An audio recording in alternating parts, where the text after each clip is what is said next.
नमस्कार. या चॅनलवर तुमचे स्वागत आहे. आजच्या लेखाचे नाव आहे मन करारे प्रसन्न. प्रत्येक जीव धारण करणाऱ्या मनुष्यात, प्राण्यात, पशुपक्ष्यामध्ये आपल्या डोळ्यांनी दिसणारे असते. ते स्थूल स्वरूप असते. परंतु प्रत्येक सजीवात एक मन दडलेले असते, जे प्रत्येक कृती करायला भाग पाडते. प्रत्येकाचे मन जेव्हा म्हणते की ही कृती कर, तेव्हाच त्या क्रिया त्यांच्याकडून प्रसंगानुरूप घडत असतात.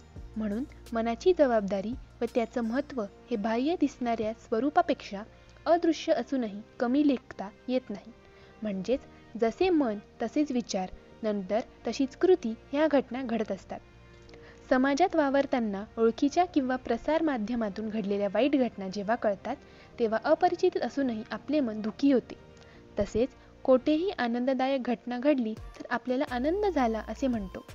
याचाच अर्थ असा की कोणत्याही प्रक्रिये पडसाद प्रथम मन दाखविते, नंतर ते शरीराद्वारे किंवा बोलून प्रगट केले जाते. आज प्रत्येकाची जडणघडण जी झालेली दिसते त्यामागे सूक्ष्म स्वरूपातील मनच आहे, कारण जो असे त्याप्रमाणेच तो विचार करेल. याचाच अर्थ जो जसे मनात घेईल घडतो. एखाद्या व्यक्तीची चांगली किंवा वाईट प्रतिमा आपल्याला दिसते, परंतु ती कृती करण्यामागे त्याचे मन असेल. ती शक्ती अदृश्य असूनही दृश्य स्वरूपात कृतीमार्फत पाहायला मिळते.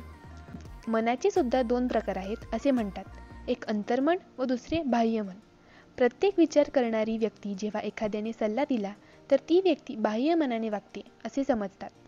बऱ्याच वेळा असा सल्ला मिळाल्यावर जी व्यक्ती बाहेरच्या सल्ल्याविरुद्ध म्हणजेच त्याचे मनाप्रमाणे वागते त्याला अंतर्मन म्हणतात.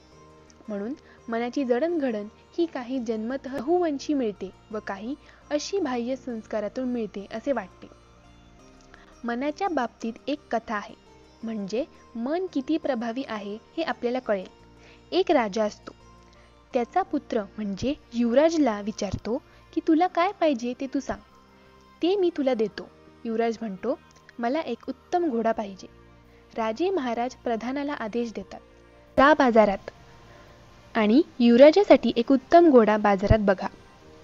तेव्हा बाजारात एक घोडा युवराजच्या पसंतीस पडतो. तेव्हा खरेदी करून आणा. आदेशाप्रमाणे प्रधान व युवराज बाजारात जातात. प्रधान घोडा मालकाला घोड्याची किंमत विचारतो.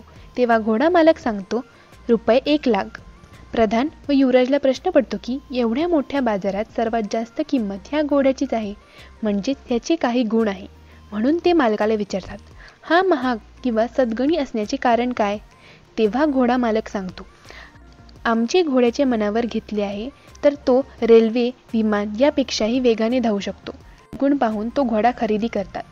घोडा खरेदी करून प्रधानाला परतताना प्रश्न पडतो की आपण घोड्याच्या मालकाला सद्गुण विचारले, दुर्गुण विचारले नाहीत. म्हणून प्रधान परत त्या घोड्याच्या मालकाला त्याचे दुर्गुण विचारतो. तेव्हा घोडा मालक सांगतो, ह्याने मनावर घेतले तर काहीही करतो, परंतु तो मनावर घेत नाही, हाच मोठा दुर्गुण आहे. प्रधान उत्तर ऐकून कपाळावर हात मारतो. वरील कथेचा सारांश असा की जे मनानं सकारात्मक, आध्यात्मिक चांगले विचार करेल त्याप्रमाणे मन चांगले किंवा वाईट विचार करेल, त्याप्रमाणे घडेल. म्हणून चांगली पिढी निर्माण करायची असेल तर संतांनी सांगितले आहे, मन करारे प्रसन्न, सर्व सिद्धीचे कारण. धन्यवाद. व्हिडिओ आवडल्यास व्हिडिओला लाईक करा, शेअर करा आणि चॅनलला सबस्क्राईब करायला विसरू नका.